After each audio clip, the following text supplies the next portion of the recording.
Supreme কোর্টের নির্দেশ অমান্য করে বেআইনি গ্রেপ্তারের দায়ে রাজ্য পুলিশের একজন সাব ইন্সপেক্টরকে উচ্চ আদালত আজকে দোষী সাব্যস্ত করে 1,000 টাকা জরিমানা ধার্য করেছেন এবং বলেছেন যদি 1 মাসের মধ্যে জরিমানা টাকা না দেওয়া হয় তাহলে 1 মাসের কারাদণ্ড কারাদণ্ড ভোগ করতে হবে। এটা সাম্প্রতিককালে পুলিশ অফিসার বেআইনি গ্রেপ্তারের দায়ে অভিযুক্ত হয়ে দোষী সাব্যস্তের উদাহরণ খবরটা নেই, যদিও বেআইনি গ্রেপ্তার অসংখ্য ঘটছে, কিন্তু আজকে একটি ক্ষেত্রে সেটা আদালতে প্রমাণিত হলো এবং সংশ্লিষ্ট পুলিশ অফিসার যিনি পূর্ব থানার সাব ইন্সপেক্টর সৈকত দে, যাকে বর্তমানে সাসপেন্ড করা হয়েছে, তাকে আজকে উচ্চ আদালত সরাসরি সুপ্রিম কোর্টের নির্দেশ অমান্য করে বেআইনি গ্রেপ্তারের দায়ে অভিযুক্ত করে দোষী সাব্যস্ত করেছেন এবং আদালত অবমাননার দায়ে তাকে সাজা হিসাবে 1,000 টাকা জরিমানা নির্দেশ দিয়েছেন। অন্যথায় 4 সপ্তাহের মধ্যে জরিমানা টাকা না দিলে 1 মাস কারাবাসের নির্দেশ দিয়েছেন। এই মামলার সূত্রপাত আপনারা জানেন রত্না রায়ের রিট আবেদনের পরিপ্রেক্ষিতে, এবং সেই আদেশও আজকে উচ্চ আদালত দিয়েছে। বলেছে যে রত্না রায়ের অভিযোগ বিশেষ তদন্তকারী দলের প্রাথমিক তদন্তে যথার্থ বলে প্রতিপন্ন হয়েছে এবং উচ্চ আদালতের আদেশ এবং পর্যবেক্ষণে স্পষ্ট পুলিশ কিভাবে মিথ্যা মামলা সাজিয়ে নির্যাতিত যুবককে গ্রেপ্তার করেছিল, কিভাবে পরবর্তী সময়ে স্বরাষ্ট্র দপ্তরের অবর সচিব মিথ্যা এবং বিভ্রান্তিকর হলফনামা আদালতে দিয়েছে। সব ঘটনাই আজকে ফাঁস হয়ে গেছে বিশেষ তদন্তকারী দলের রিপোর্টে। সেই রিপোর্টে বলা হয়েছে সৈকত সাহা, রত্না রায়ের ছেলে সৈকত সাহার কাছে 2 লক্ষ টাকা উৎকোচ দাবি করেছিল আগরতলা পৌরসভার টাস্ক ফোর্সের কর্মী রবীন্দ্রনারায়ণ ঘোষ। কারণ হচ্ছে রত্না রায় তার বাড়িতে গৃহ তৈরি করছিলেন, বিল্ডিং কনস্ট্রাকশন করছিলেন, সেখানে আচমকা টাস্ক ফোর্সের বাহিনীকে হাজির হয়ে বলে কাজ বন্ধ করতে হবে। তারপর রত্না রায়ের ছেলে সৈকতকে টেলিফোনে বলে যে অবিলম্বে 2 লক্ষ টাকা আজকের মধ্যে দিতে হবে। এটা হলো 4 তারিখ বিকেলের ঘটনা।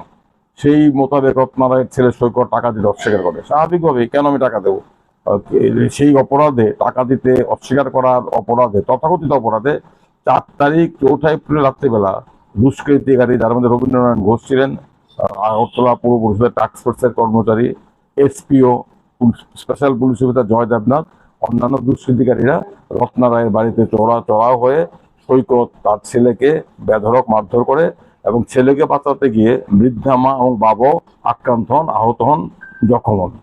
পরবর্তী সময়ে ঘটনাস্থল থেকে সৈকতকে অপহরণ করে দুষ্কৃতিকারীরা পূর্ব থানায় নিয়ে আসে এবং পূর্ব থানার কর্তব্যরত পুলিশ আধিকারিকদের সামনে সৈকতকে যৌন নির্যাতন করে আপনার জয় দেবনাথ এবং রবীন্দ্রনাথ ঘোষ সৈকত সাহাকে যৌন নির্যাতন করে। এটা আপনারা জানেন, আমি বারবার বলতেও আমাদের অস্বস্তি বোধ হয়। যৌন নির্যাতন করে এবং যৌন নির্যাতন করে এই নির্যাতিতকেই মিথ্যা মামলা সাজিয়ে গ্রেপ্তার করে আটক রাখা হয়। এই ঘটনা 4 তারিখ রাত্রে। 6 তারিখ সৈকতের মা রত্না সাহা এফআইআর করেন। থানা এফআইআর গ্রহণ করেনি, পূর্ব আগরতলা মহিলা থানা কেউ এফআইআর গ্রহণ করেনি।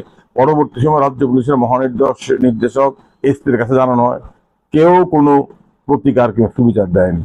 পরবর্তী সময়ে মে মাসের প্রথম দিকে উচ্চ আদালতে রিট মামলা করা হয়। উচ্চ আদালতে রিট মামলা 5 তারিখ প্রাথমিক শুনানির জন্য উঠে উচ্চ আদালতের কড়া ধমকের সম্মুখে পড়ে থানা এফআইআর নিতে বাধ্য হয় 7 তারিখ। যে এফআইআর নেওয়ার কথা ছিল 6 এপ্রিল, সে এফআইআর নেওয়া হয়নি। 7ই মে উচ্চ আদালতে রিট মামলা নোটিশ করার পর থানা বাধ্য এফআইআর নিতে। তারপরও স্বরাষ্ট্র দপ্তরের অবর সচিব দেববর্মা উনি রাজ্য সরকারের নির্দেশে একটা হলফনামা দিয়ে সম্পূর্ণ ঘটনা মিথ্যা বলে সাব্যস্ত করার চেষ্টা করেন, অর্থাৎ নির্যাতিতকেই দোষী বানানোর চেষ্টা করা হয়। বলা হয়েছে নাকি মদ খেয়ে রাস্তায় মাতলামি করছিল, পৌরকর্মীকে ধমক দিয়েছিল, মিথ্যা অভিযোগ করা হয়।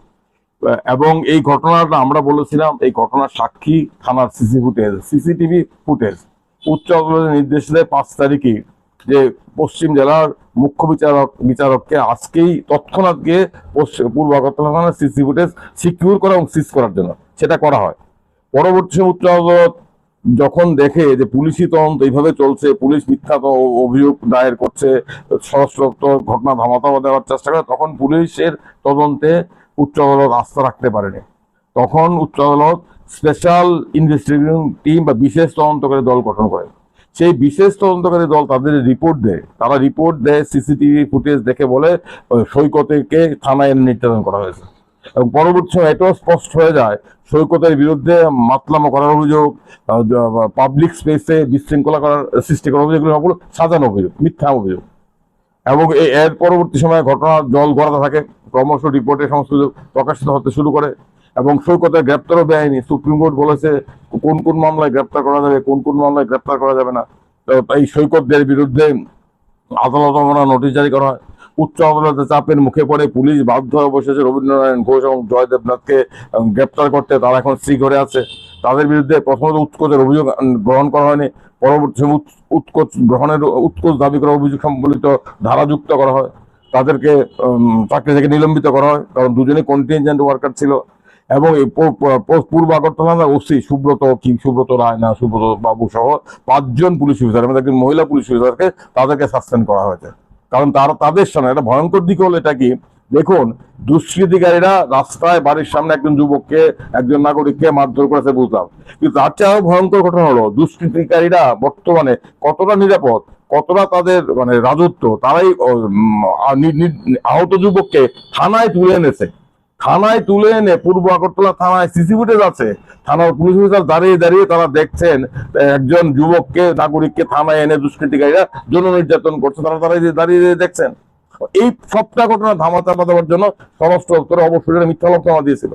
পরবর্তী সময় উচ্চ আদালতের নির্দেশনা স্পেশাল ইনভেস্টিগেশন টিম গঠন হলো। যখন সিসি ফুটেজ টিভি দেখা হলো তখন দেখা হলো সৈকতের অভিযোগ সত্য। না হলে সবটাই কিন্তু সরকার এবং আরক্ষা দপ্তর এবং পুরো পরিষদ ধামাচাপা দিত। পুরো পরিষদের অ্যাসিস্ট্যান্ট মিউনিসিপ্যাল কমিশনার ইসজন উনি একটা মিথ্যা অভিযোগ করেছেন সৈকতের বিরুদ্ধে। পুরো কমিশনারও কিন্তু জানানো হয়েছিল এই ঘটনাটা, যে উৎকোচ দাবি করেছে, উৎকোচ দাবি না করায় রবীন্দ্রনারায়ণ ঘোষকে মারধর করেছে। পুরো কমিশনার কোনো ব্যবস্থা নেই। উপরন্ত 6 তারিখ রত্না রায় অভিযোগ করলেন, আর 6 তারিখেই পুরো কমিশনার এতই করিতকর্মা, 6 তারিখে উনি তার অধস্তন অ্যাসিস্ট্যান্ট মিউনিসিপ্যাল কমিশনারকে নির্দেশ দিলেন মিথ্যা মামলা করার জন্য। আজকে সমস্ত বিষয়গুলো ফাঁস হয়ে গেছে। উচ্চ আদালতের রায়ে আজকে যে আদেশ দিয়েছে আমাদের মাননীয় প্রধান বিচারপতি MS রামচন্দ্র রাও এবং বিচারপতি বিশ্বজিৎ পালিত, তারা সমস্ত ঘটনা নথিবদ্ধ করেছে। তারা বলেছে পুলিশের ভূমিকা অত্যন্ত ন্যাক্কারজনক। তারা বলেছে রাজ্য সরকারের স্বরাষ্ট্র দপ্তরের অবসচিবের হলফনামা বিভ্রান্তিকর। এবং এটাও উল্লেখ করার প্রয়োজন যে উচ্চ আদালতের চাপে পরবর্তী সময়ে রাজ্য সরকারের স্বরাষ্ট্র সচিব হলফনামা দিয়ে আগের মিথ্যা বিভ্রান্তিকর হলফনামা প্রত্যাহার করতে বাধ্য হয়েছে। এই ধরনের মানে সমস্ত কিছু হাতে নাতে ধরা পড়ে যাওয়ার ঘটনা ইদানিং কালে আমরা খুব একটা দেখিনি। এই হচ্ছে ঘটনা। উচ্চ আদালত একটা কথা বলেছে যে টাস্ক ফোর্সে অস্থায়ী কর্মচারী নিযুক্তি করা এটা কোনোভাবে অনুমোদনযোগ্য নয়। এটা আমাদের নাগরিকদের অভিজ্ঞতা। সাধারণ নাগরিকরা যখন বিল্ডিং পারমিশন নিয়ে বাড়িঘর তৈরি করেন তখন টাস্ক ফোর্সের লোকজনকে চলা হয়, যেটা উৎকোচ দাবি করে। এটা কিন্তু একটা বিচ্ছিন্ন ঘটনা নয়, এটা হচ্ছে টিপ অফ দ্য আইসবার্গ। হিমশৈলের চূড়া মাত্র একটা ঘটনা আদালতের নজরে পড়েছে। আদালতের হস্তক্ষেপে ঘটনার সত্য উন্মোচিত হয়েছে এবং আদালত বলেছে আমরা এই মামলার তদন্ত আমরা পর্যবেক্ষণে রাখবো।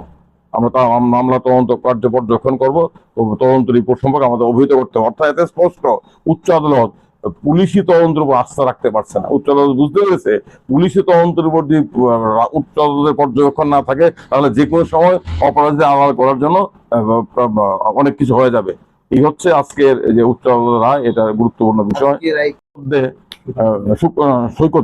সৈকত দে পূর্ব আগরতলা থানা সাব ইন্সপেক্টর, তাকে বেআইনি গ্রেপ্তারের ক্ষমতা কিন্তু পুলিশের হাতে থাকা অর্থই নয় যে পুলিশ যখন খুশি যত যাকে খুশি গ্রেপ্তার করবে। গ্রেপ্তার কত নির্দিষ্ট বিধি নিয়ম আছে, কোন কোন মামলায় গ্রেপ্তার করা যাবে, কোন কোন মামলায় গ্রেপ্তার করা যাবে না, কখন গ্রেপ্তার করা হবে করতে হবে। এটা কিন্তু সুপ্রিম কোর্ট অর্ণেশ কুমার মামলায় কিংবা আমাদের ফৌজদারি আইনে এইগুলো বলা আছে, কিন্তু এই সমস্ত আইনগুলো 99 ক্ষেত্রে লঙ্ঘন করা হয়। এটা আকছার আমাদের রাজ্যে ঘটছে। আমরা দেখছি police at the drop of head যে কোনো লোককে গ্রেপ্তার করছে। অন্যদিকে যাদের বিরুদ্ধে গুরুতর অভিযোগ তারা যদি তাদের ঘরের ছেলে হয় তাদেরকে পুলিশ স্যালুট করছে। তো এই যে সৈকত দে তো ঘটনার বলি, কারণ এমন একটা পরিস্থিতি তৈরি করছে সৈকত দে মাত্র ধরা পড়েছে। এই ধরনের ঘটনা কিন্তু পুলিশের একাংশ অফিসার করেন উচ্চ মহলের চাপে। এবং সবচেয়ে ন্যাক্কারজনক ভূমিকা হলো পুলিশের ডিজির ভূমিকা, SP-র ভূমিকা। তারা কি করলেন? একজন নাগরিক, একজন বৃদ্ধা মহিলা বাড়ি করতে গিয়ে তার ছেলেকে মারধর করা হলো, তাকে মারধর করা হলো, তার স্বামীকে মারধর করা হলো, ছেলেকে থানায় তুলে এনে অপহরণ করে যৌন নির্যাতন করা হলো। নাগরিক জানালেন পুলিশের মহানির্দেশকের কাছে, পুর কমিশনারের কাছে, এসপির কাছে, তারা বসে রইলেন। তো তারা কি করতে আছেন? এটা তো সাধারণ নাগরিকদের প্রশ্ন। আজকে উচ্চ আদালতে না যেত বিষয়টা, উচ্চ আদালত যদি হস্তক্ষেপ না করতেন তাহলে সবটাই ধামাচাপা করে যেত। উপরন্তু আপনার সৈকত শাহকে আসামি বানিয়ে, মাতাল বানিয়ে তার বিরুদ্ধে বিচার হতো। তো এই ঘটনাটা আজকে আমরা এই ঘটনাটা জানালাম, কারণ এটা একটাই ঘটনাটা উচ্চ আদালত আজকে বলেছে রাজ্যের অ্যাডভোকেট জেনারেলকে, এই যে রাজ্য সরকার এবং আগরতলা পুর পরিষদের ভূমিকা কিন্তু অত্যন্ত নিন্দাজনক।